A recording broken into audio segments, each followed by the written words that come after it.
ଶୁଣିଛି ପ୍ରଥମ ପ୍ରେମ ସବୁଠାରୁ ନିଆରା ହୋଇଥାଏ।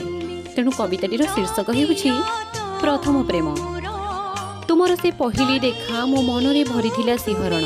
ତୁମର ସେ ପହିଲି ଦେଖା ମୋ ମନରେ ଭରିଥିଲା ଶିହରଣ।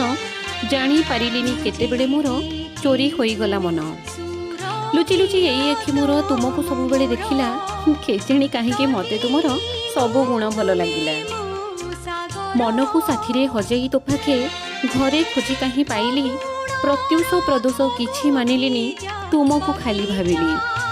ତୁମର ସେ ପହିଲି ସ୍ପର୍ଶରେ ଭୁଲି ମୁଁ ଗଲି ସାରା ଦୁନିଆ। ସେହି ଦିନ ମୋର ଚଞ୍ଚଳ ମନଟି ହୋଇଗଲା ଅମାନିଆ।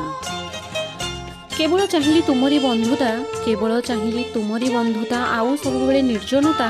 ମନେ ମନେ ମୁଁ ଭାବି ବସିଥିଲି କେତେ ନୂଆ ନୂଆ କଥା। କ'ଣ କରିବି ଜାଣିପାରୁନାହିଁ, କ'ଣ କରିବି ଜାଣିପାରୁନାହିଁ, କ'ଣ ଏହାର କାରଣ। ଅନ୍ୱେଷଣ କରି ଜାଣି ମୁଁ ପାରିଲି, ଅନ୍ୱେଷଣ କରି ଜାଣି ମୁଁ ପାରିଲି ଏହା ପ୍ରଥମ ପ୍ରେମର ପ୍ରଥମ ଲକ୍ଷଣ, ପ୍ରଥମ ପ୍ରେମର ପ୍ରଥମ ଲକ୍ଷଣ।